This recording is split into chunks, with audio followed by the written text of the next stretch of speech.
হে আল্লাহ ভাঙো সুলতান আজগর আলী হুজুরের ভাঙো সুলতান আজগর আলী হুজুরের খাতিরে ভাঙার জন্য বাঁচাও আল্লাহ আল্লাহ আল্লাহ আল্লাহ আল্লাহ আল্লাহ আল্লাহ তোমার কাছে ভিক্ষা দরখাস্ত রাখলাম আল্লাহ তুমি আমাদের জন্য যথেষ্ট হাসবুনাল্লাহ ওয়া নি'মাল ওয়াকিল নি'মাল মাওলা নি'মান নাসির হে আল্লাহ আপনি আমাদের জন্য যথেষ্ট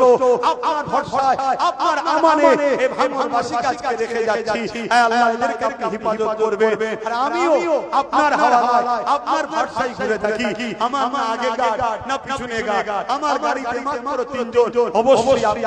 আমার সাথে আছেন আমার নবী গুহার মধ্যে বলেছিল হে আবু বকর তুমি আমি নয় আল্লাহ সাথে আছে তোমার হাবিবের সেই দেখানো রাস্তাতে আমিও বিশ্বাসী মালিক আপনি আমার সাথে আছেন হে আপনার ভরসায় ঘুরে বেড়াই আমার ঈমানের ইজ্জত হেফাজত করবে জান মাল হেফাজত করবে লোভ লালসাকে হেফাজত করবে কিছু জালিম আছে আমার নামে মিথ্যা মিথ্যা বদনাম দেয় আমি নাকি তোমার দ্বীনের কিসে থাকি তুমি আমার মরণ দাও আল্লাহ আর যদি মিশে না থাকি যারা এই মিথ্যা ইলজাম লাগাচ্ছে তাদের মুখোশকে খুলে দাও আল্লাহ তাদেরকে আরো লাঞ্ছিত করো আল্লাহ তাদেরকে অপমানিত করো আল্লাহ রাস্তাঘাটে লোক দেখলেই যেন বলে চোর যাচ্ছে গুন্ডা যাচ্ছে বেউজ্জতি যেন হয় আল্লাহ আল্লাহ তুমি তাদেরকে আরো বেউজ্জতি করো আল্লাহ হে আল্লাহ আজ তোমার কাছে দরখাস্ত এই ভিক্ষা রেখে গেলাম এই ঘটকপুরের জমিনে আজকে লক্ষ লক্ষ মানুষের এই আশার বিনিময়ে এদের জীবনের পুরো তুমি maaf করে দিও এদেরকে কামিয়াবি দিও এদেরকে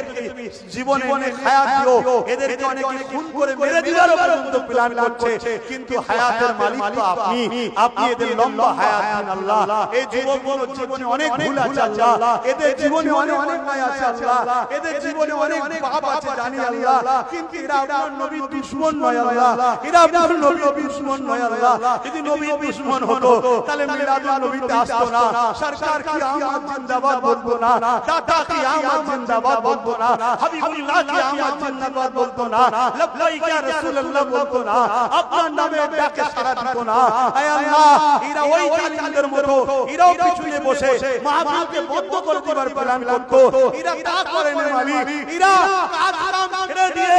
কষ্ট করে এসে এত খুন ধরে এই ভিড়ের মধ্যে গরমে ঠেসা ঠেসি করে আল্লাহ এরা তোমার হাবিবের মিলাদের মাহফিলে এসে এখন তোমার কাছে হাত পেতেছে হে আল্লাহ কবুল করে নাও আল্লাহ নবী মুহাম্মদ সাল্লাল্লাহু আলাইহি ওয়াসাল্লামের বংশে আমার জন্ম দিয়েছো নবীর খাতিরে কবুল